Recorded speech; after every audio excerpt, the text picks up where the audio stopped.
On the night of April 2011, Kenya Manya, who was then 19 years old, accompanied her friends to a pub in the heart of Denver's vibrant nightlife. She had consumed an excessive amount of alcohol, left her belongings on the table, and excused herself to use the bathroom. However, she never returned. Surveillance cameras captured Kenya leaving the bar alone. As the night unfolded, her fate took a horrifying turn, leaving everyone searching for answers. Hi, and welcome back to our channel. If you are new here, please consider subscribing, as it helps us motivate to create more intriguing content for you. Let's have a look at the shocking case of 19-year-old teenager. Kenya was born in Honduras on January 26, 1992. Maria, her mother, was just 15 years old. Despite the enormous obstacles that came with being a young mother, Maria had a strong sense of purpose for her future and bravely chose to leave Kenya with her grandmother in order to relocate to the United States. Though it broke Maria's heart to leave Kenya with her grandma, she knew it was for the best. Maria met Tony Lee while living in the United States, and the two of them went on to create a lovely family that included Ken and Anthony.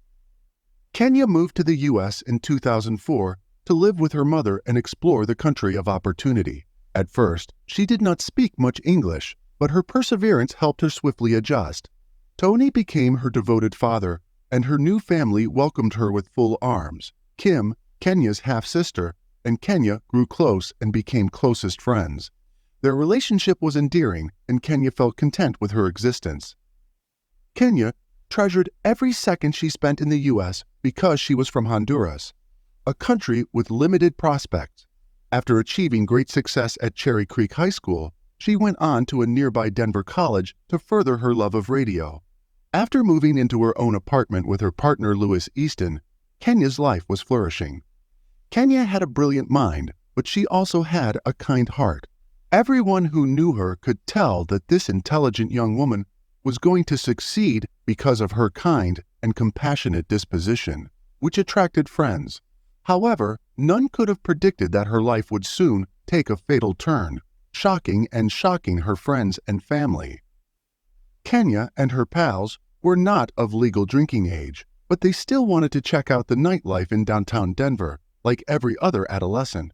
To get into bars and clubs, they therefore utilized fictitious AGs.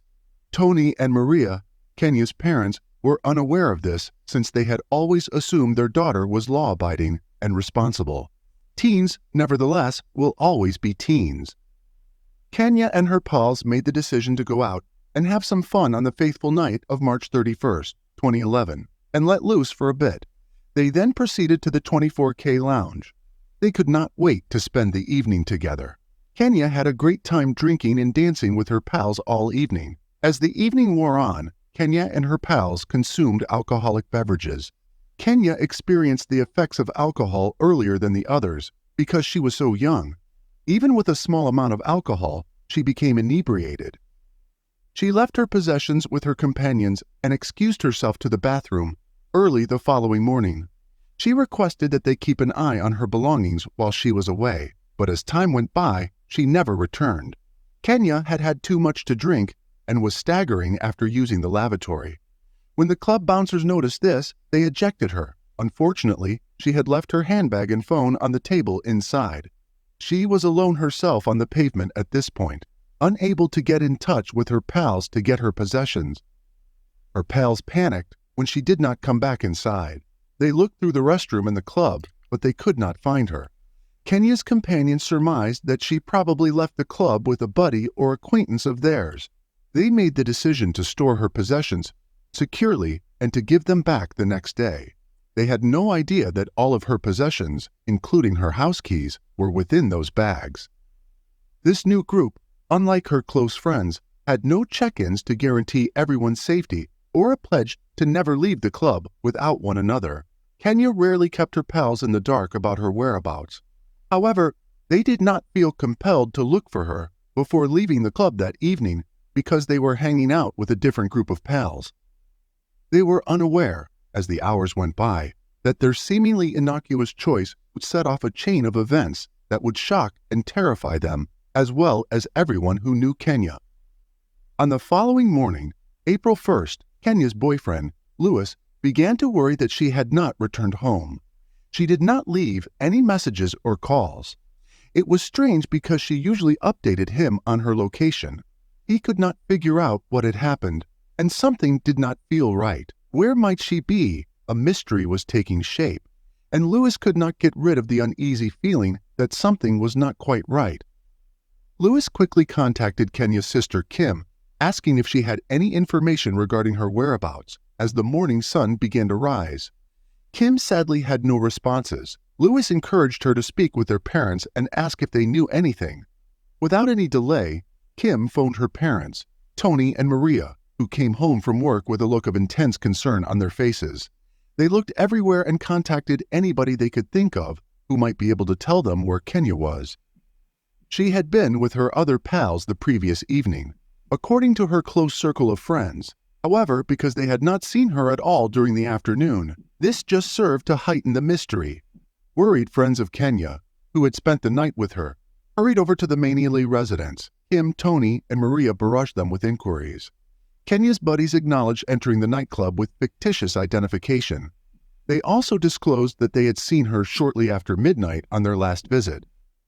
Kenya's friends brought her purse to the Manya Lee residence, much to everyone's dismay and concern, claiming she had left it on a table at the nightclub. They discovered her wallet, keys, and phone inside.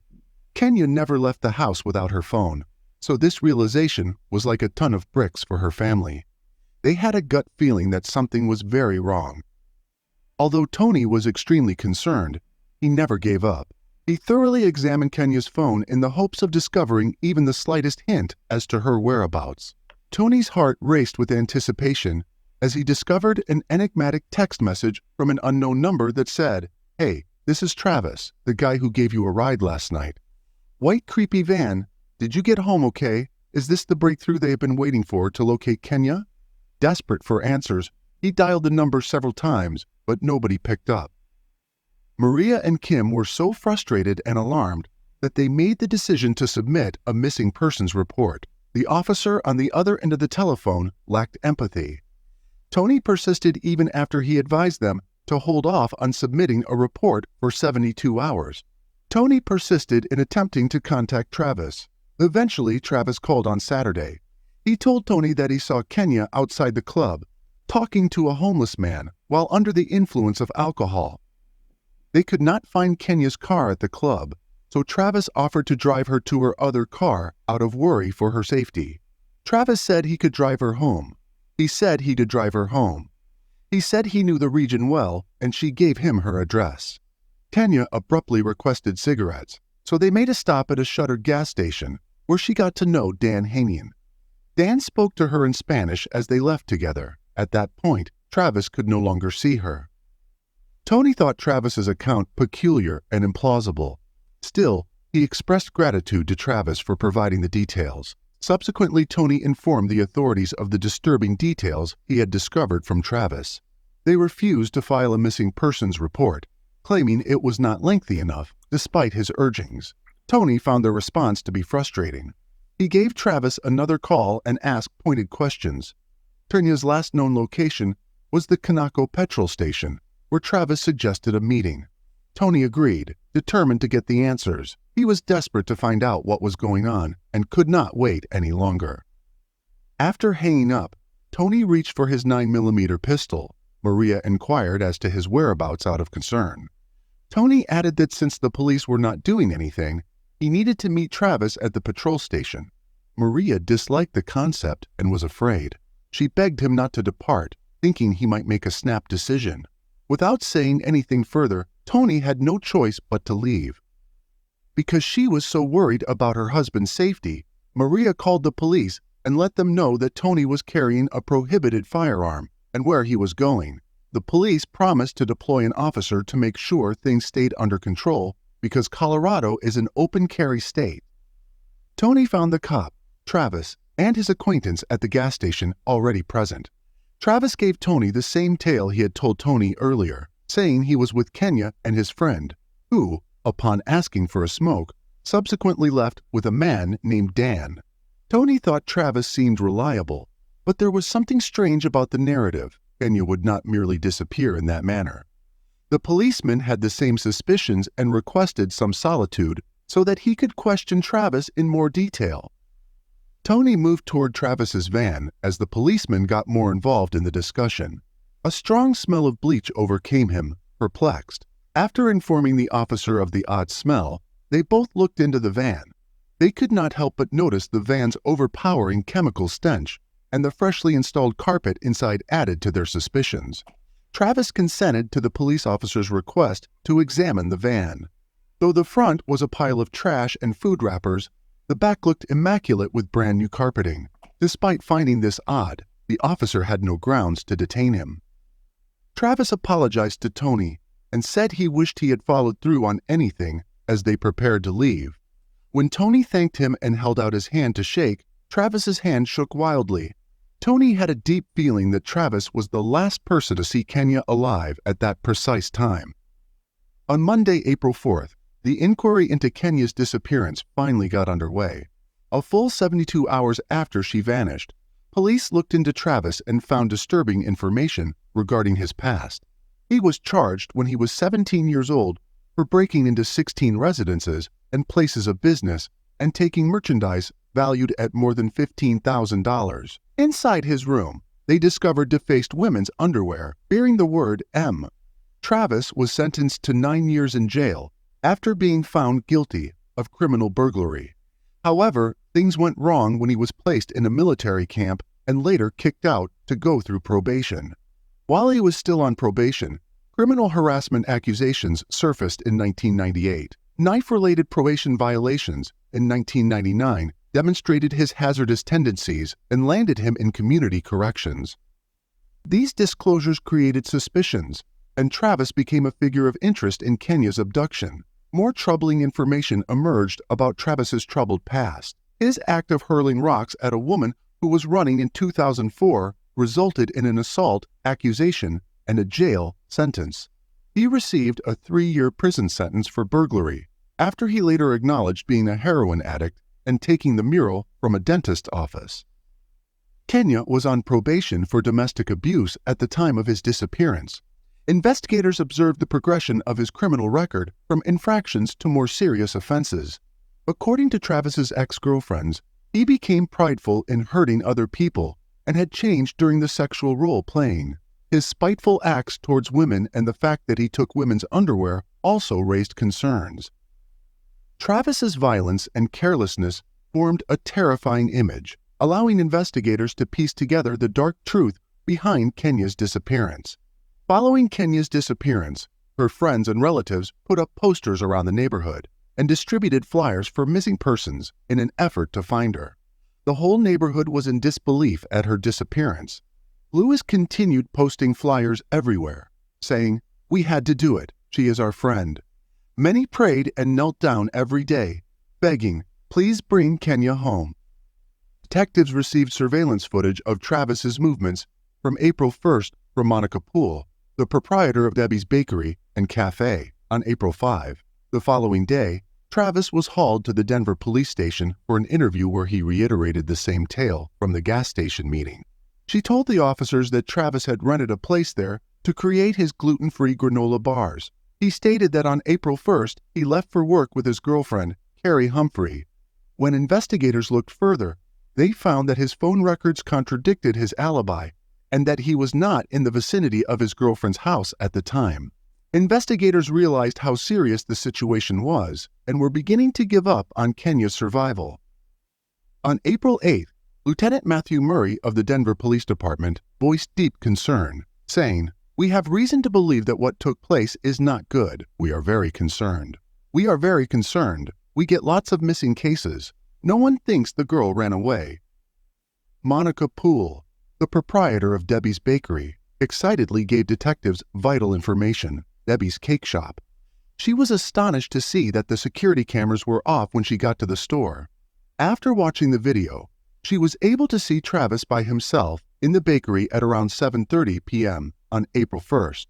His gloves were lengthy latex ones. Monica claims that on April 1st, Travis was not meant to be at the bakery. Before turning off the cameras, detectives viewed the tape. Travis was observed pushing a trolley, covered in duct tape, into the walk-in freezer. He went into the room carrying the carpet roll and then emerged holding a bottle of bleach. And with that, he switched off the cameras at Debbie's bakery.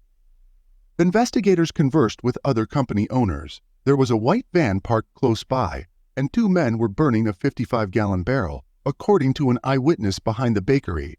Another owner saw Travis inside his van, washing a large white cooler. When Monica questioned Travis about the burning the next day, he said it was due to rotten marijuana. He added that he turned off the cameras so he could put on his clothes. Monica was aware of his repeated lies. She also saw the gash on his arm, which he claimed was caused by an attack by a homeless man on him when he was sleeping in the van. About a month after Kenya went missing, Travis disappeared from the state as suspicions increased. The owner of the bakery, Monica Poole, remembered his strange conduct, which included muttering about leaving the nation and providing oats at an absurdly low price. He was resentful, saying Kenya had destroyed his life. He then left, leaving everyone confused and worried about the information he was carrying, and drove off for Austin, Texas. Although investigators examined every detail of Travis's account with unwavering diligence, his abrupt disappearance created even more questions. When they questioned Carrie, his girlfriend, she verified Travis's alibi that he was with her. However, phone records disproved their assertion. Travis was actually 40 miles away in Keansburg, not with Carrie. For several months, police conducted 15 searches of Keansburg on foot, on horseback, and by air in an effort to locate Kenya alive. In addition, they looked for any indications of human remains, but nothing turned up in the searches, even after their intensive attempts. But as time went on, the mystery deepened, and the anxiety about Kenya's future plagued everyone. Allegations of car theft led to Travis's detention in Austin, Texas on May 4th. Investigators took off to question him for 3 hours, giving him snippets of the security camera film. Travis rationalized everything by saying that the marijuana in the barrel had mold on it. He also made fun of investigators by asking why he had not been taken into custody. He insisted on having a lawyer and refrained from discussing his relationship with Kenya. Afterward, detectives obtained a DNA sample using a search warrant. By withdrawing the claims of auto theft, his companion won his freedom, despite the court order to return to Colorado on June 30. When Travis went back to Fort Collins, detectives in Denver continued to monitor him. They alerted the local police to Travis's concerns by following him to pubs and clubs, where they even saw him get into an inebriated altercation with Fort Collins police. The detectives in Denver were hoping for cooperation, but following the incident on the first night, Travis seemed to settle down, so there was no need for further observation. After 3 nights, the detectives called off the surveillance. Travis Forbes scoured the streets of Fort Collins downtown on July 4th in search of his next victim. Sommelier Lydia Tillman of Longmont, Colorado, had returned to the neighborhood and was taking in the fireworks by herself. She had no idea that there was a predator behind her. Unaware that Travis was trailing her, Lydia headed home after the fireworks. When she arrived at her flat, he pushed her inside after a vicious attack. He used his strength against her, assaulting and strangling her. In addition, he pummeled her with fists, shattering her jaw and seriously hurting her brain. Though Lydia fought back, his aggressiveness overcame her. As part of his nefarious scheme, Travis doused her lifeless body with bleach and set the apartment on fire. But something inside Lydia would not give up even as the place burned down. With all her strength, she leapt out of the second-story window and out of sight of the approaching fire. Among the ashes was a brave survivor that the firemen, police, and ambulance discovered when they arrived. Even after Lydia was taken to the hospital, her suffering continued. Her sole response to the police when they asked about her attacker was a sorrowful no. Tragically, she suffered a stroke as soon as she arrived at the hospital, leaving her in a coma for 5 excruciating weeks. There appeared to be little chance to recover important forensic evidence as the apartment caught fire, but there was still a sliver of hope. From unrelated snails, investigators were able to obtain tiny DNA that may hold the key to identifying the elusive assailant. Upon examining both cases, detectives discovered startling similarities. They feared Lydia might have been attacked by the person responsible for Kenya's disappearance. After piecing together the scenario, the investigators were positive Travis Forbes was the culprit. The detectives felt a wave of tension. They had their hands on Travis Forbes, their suspect from Lydia's attack, and they were keeping a tight eye on him. They were aware that they had to act quickly to prevent tragedy from happening again. On July 9th, Travis flirted suspiciously with a number of women as he walked throughout the city, glaring at women. He swiftly created a phony identity and pretended to be Travis Kennedy when the police came to them. They had to let him leave, endangering the city's security in the process. But Travis could not help but feel the need to attack once more. The officers realized they had to move quickly after he pursued another weak woman after altering his look. They detained him at 3 a.m. for giving incorrect information. Even though they did not disclose their concerns over Lydia's attack, Travis could simply post bond because the charge was merely a misdemeanor. However, the forensic experts did not give up and examined the DNA under Lydia's nails. This vital evidence was contrasted with the sample obtained during his arrest in Austin for auto theft. It was undeniably, chillingly, the match. Just before posting bond on July 11th, Travis's circumstances changed. With their evidence in hand, the investigators rebooked him on the horrific accusations of attempted murder, sexual assault, and arson around midnight on July 12th. The speed increased. The investigators worked quickly to compile a strong case linking Travis to Kenya's abduction. They paid him a visit in jail on August 26 in anticipation of a challenging interview. But Travis took them by surprise with an unexpected proposal. He said, "I will tell you everything, but I want a deal." He asked that his collaboration not be considered a sexual offense and pleaded with the prosecutors not to seek the death punishment. Travis's revelation of the terrifying events of that early April morning shocked the detectives with the extent of his darkness. Travis told a terrifying story about that eerie night. He claimed to the detectives that he feigned willingness to help Kenya when he saw her standing next to the 24K Club, and his friend joined in and began searching for a cap for her. But destiny had other ideas. Kenya fell into oblivion in the van, her reality turning into a nightmare. Travis's evil plan became apparent. She fought back ferociously, getting up just as he was about to rape her. In a cold-blooded act, he silenced her forever at this terrifying time of darkness. He wrapped her corpse in a cooler and stashed it in the freezer of the bakery. After calculating his next step, he chose Keansburg and dug a shallow grave adjacent to Interstate 76, beneath a stand of cottonwood trees. Following the horrifying and terrifying deed, Travis cleaned his van and removed any evidence of Kenya. He drove them to Keansburg on September 7th with detectives and his lawyer.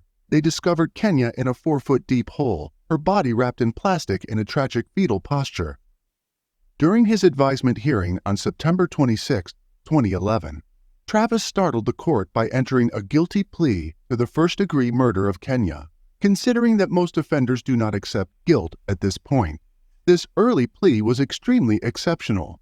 He thus received a life sentence without the possibility of parole for killing Kenya. Travis also admitted to trying to kill Lydia Tillman, which led Judge French to give Travis a 48-year prison term. He would serve his life term for killing Kenya in addition to this sentence. With this, Travis's horrific acts would guarantee that he would live out the remainder of his life behind bars. The noble goal of the Kenya Manya Foundation, founded in honor of Kenya Manya, is to empower and assist women, children, and families in Colorado. Their goal is to enable safe, healthy, and productive community engagement by providing basic resources, education, and financial aid. In addition, the charity helps families of missing people and victims of violent crimes by offering them financial, material, and emotional support as they deal with the aftermath of these sad incidents. An organized memorial ceremony took place at Aurora's Glory to Glory Christian Center on September 16, 2011. Hundreds of people attended the event to recognize Kenya's significant influence on innumerable lives during her all-too-brief existence on Earth. Kim delivered a very touching tribute to her beloved big sister Kenya during the service, expressing her sincere sentiments. She conveyed that she was not bidding farewell, but rather saying, "See you later." Kim mentioned her intention to reunite when it was her time, emphasizing her trust in Kenya as a guardian angel. She also spoke about not perceiving Kenya's departure as a loss, but rather as a gain, and she wished her sister to rest in paradise. Kim concluded with expressions of love and a sense of constant longing for her sister.